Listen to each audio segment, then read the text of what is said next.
Olá, meus amigos, meus irmãos aqui do canal, mais uma vez com vocês, Luciano da Costa, e hoje eu vou falar sobre a palestra dada por Allan Kardec através da mediunidade do Pedro, lá no canal Casa Plataforma de Oração.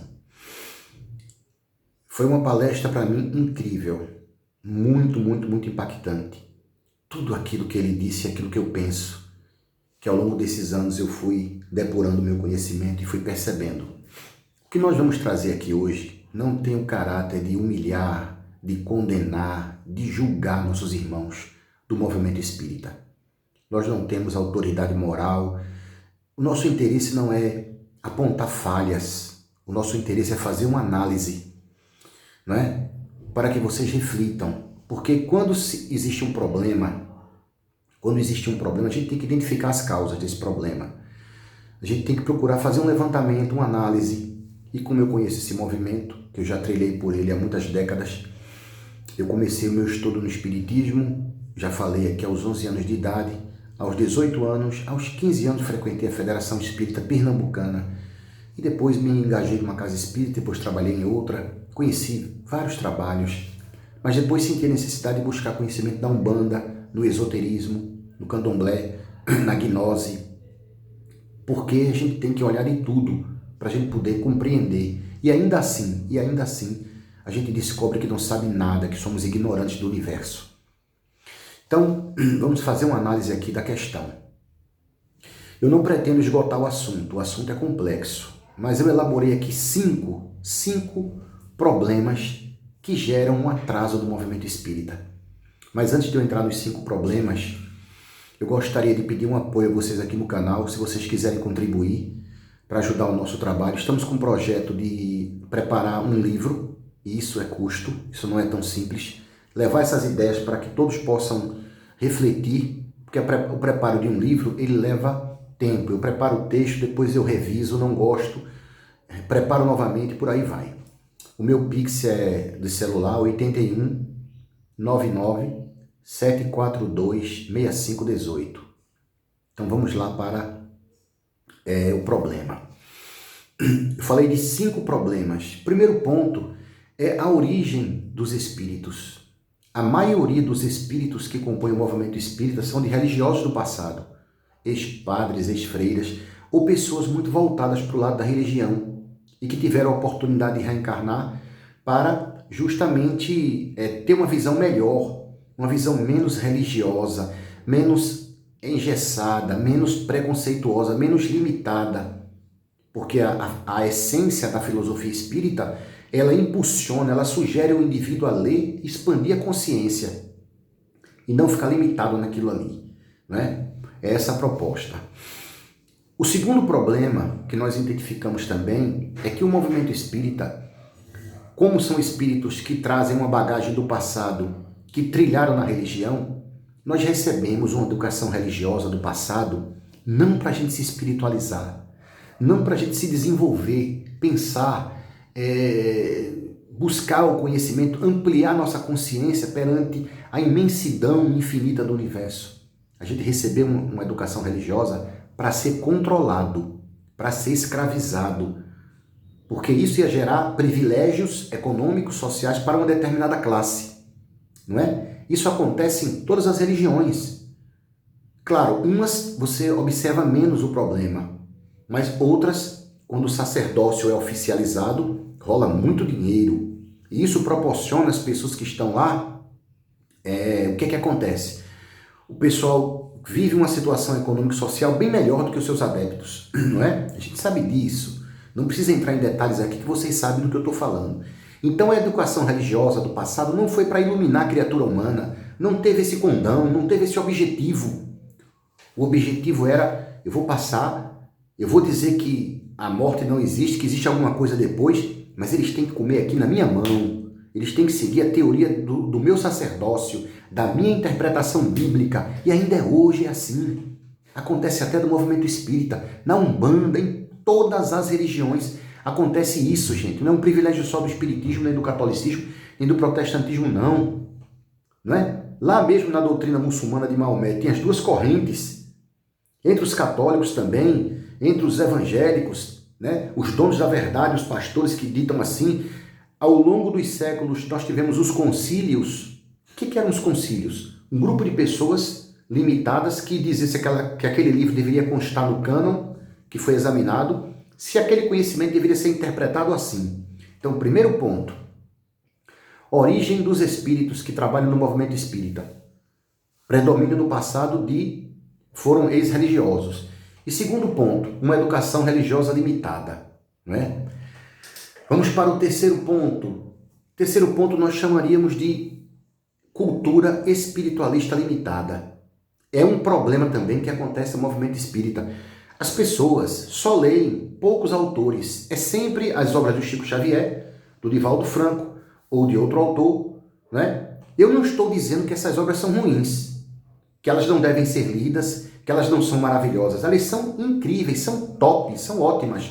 Mas nenhum autor e nenhuma obra tem o poder de encerrar toda a verdade em si mesma. Não tem. E a pretensão do Chico, do Divaldo, dos espíritos e de outros médios que trabalham com eles não é dar a última palavra.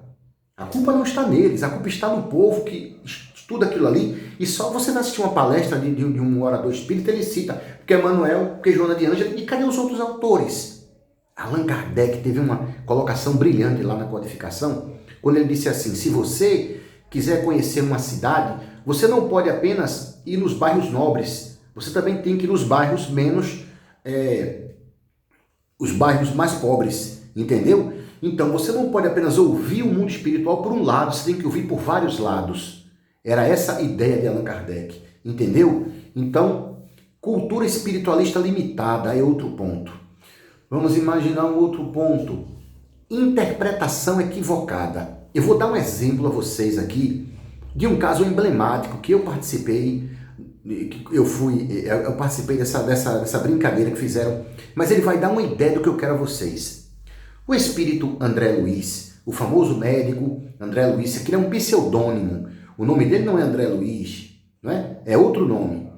Então, ele se apresenta ao movimento espírita através do médium Chico Xavier com a famosa obra Nosso Lar. Nosso Lar foi até motivo de filme. O que é Nosso Lar? Nosso Lar é uma colônia, uma cidade, na outra dimensão, cidade espiritual que fica acima da região geográfica do Rio de Janeiro. Muito bem. E quando André Luiz apresenta aquilo, em 1940 e pouco, o movimento espírita fica numa cidade, o cara namora e tem lá carro, aquela coisa toda, porque ainda está no subconsciente desses espíritos que o mundo espiritual é alguma coisa, mas se falar, não pode. É engraçado, né? Essa questão psicológica de que tem alguma coisa, o que é isso? Não, eu aceito. Mas peraí, você não perguntou se tem alguma coisa? Eu estou dizendo que tem é isso. Mas eu não aceito. Entendeu? É por aí. Eles querem, mas quando vem, repelem. É interessante, né? Essa contradição. Então, falou do Nosso Lar. E no Nosso Lar é descrito um sistema que é oriundo, que é peculiar, que é próprio de Nosso Lar, que é o sistema de bônus hora. Chegando lá, você trabalhou na Terra pelo bem. Quantas horas? Eles têm um critério deles lá. Você trabalhou 50 mil horas, você trabalhou 30 mil horas. Então, de acordo com o trabalho prestado para o bem, você terá algumas regalias ou não lá no Nosso Lar, mas tudo tem um limite, certo? Isso é contado. Então veja só, a informação foi trazida. Preste atenção agora nessa minha análise. A informação foi trazida. A informação está errada? Não. A informação é mentirosa? Não. A informação está dizendo que só tem desse jeito? Não. Não. Ela está dizendo que aquilo acontece em Nosso Lar. Onde é que está o erro? O erro está no espírita que lê aquela obra e começou a divulgar nas tribunas espíritas que só é dessa forma. Entendeu? Eles não pararam para pensar, peraí, eu não estou falando todos, não estou dizendo todos, mas a maioria, não, porque aí começaram a falar, não, porque Nosso Lar, porque tem bônus hora, tu vai ganhar o bônus hora. Um belo dia, eu jovem, tinha lá para meus 23, 24 anos, chego para fazer campanha do quilo, numa determinada casa, num domingo. Aí uma jovem solta para mim, ei, Luciano, você veio aumentar seu bônus hora, né? Eu olhei para ela e fiz, como assim bônus hora? Ela, bônus hora. Eu olhei para ela e falei, minha querida, esse negócio de bônus hora é do Nosso Lar. Eu não sei nem se eu vou para Nosso Lar. Tem outras colônias. E se eu for para uma colônia, se tiver merecimento. Ela parou assim e ficou com a cara de abobalhada. Graças a Deus que naquela época eu já tinha esse sabe, instalar aquilo ali. Aquele sistema é para uma colônia, sem milhares, centenas de colônias por aí. Então, qual é o problema? Não é da informação que é trazida, é como você observa a informação, como você olha aquilo ali, você reflete, você tem capacidade de multiplicar, de deduzir, de raciocinar aquilo ali. Não, você pega a informação e faz daquilo ali uma verdade total e só é daquele jeito. Esse é o problema, a interpretação medíocre, pobre, entendeu? Muito bem. Quinta forma e quinto problema. As almas assim, as almas desse jeito, elas têm um jeito, elas têm uma mania de achar que a forma, o jeito, o modelo, a imagem do amor e do bem é só de um jeito. É só naquele, é o mesmo estilo. Se for fora daquele estilo, se for fora daquele jeitinho, se for fora daquele modelo, ela acha estranho. Sabe por quê? Porque ela não está vendo o núcleo do problema. Ela não está enxergando o âmago, a essência da coisa. Ela ainda está presa à parte externa. Ainda está presa à parte externa. É como você olhar para um homem ou uma mulher com um corpo, uma aparência muito bonito, mas você não sabe o que tem dentro do coração da pessoa. Você olha para uma pessoa, dá uma palestra muito bonita. Muito bonita. Tem palestrantes que falam de forma muito bonita, mas você não sabe como é que está o coração daquela pessoa. Se ela está se esforçando para se melhorar. Então, o que acontece? Vou fazer aqui um resumo dos 5 pontos que eu falei. A origem dos espíritos, a educação religiosa que esses espíritos tiveram no passado, a interpretação equivocada que esses espíritos tiveram, a cultura limitada e o jeitinho de ver que tudo tem que ser daquela forma. Entenderam? Isso aí gera muitos problemas ao movimento. Isso está matando o movimento espírita. Para não dizer uma outra questão também que está acontecendo, que é a questão de fazer espiritismo sem espíritos. Poucas casas hoje têm um trabalho mediúnico. Por quê? Porque os médiuns são pessoas, vão trabalhar, eles não conseguem produzir ali, porque o sistema é rígido, é complicado, é preconceituoso. Muitas vezes tem muitos caboclos, tem muitas pombogiras, muitos exus que trabalham com aquele médium, entendeu? E são espíritos esclarecidos, tem espíritos até muito elevados que trabalham com eles, mas porque vem com essa roupagem, com esse jeito, eles repelem. Porque não encontram isso nas obras. Eles nunca leram isso. Nunca quiseram ler um livro de Umbanda, Rubens Saraceni e outros, Norberto Peixoto e outros livros bons que tem aí. Nunca leram o livro Esoterismo. Não gostam de ler. Não foi isso que Allan Kardec fez. Não foi isso que Allan Kardec praticou. O intrépido professor Hipólito Leão Denizar Rivail, ele era aberto, ele gostava de ler, pegar tudo.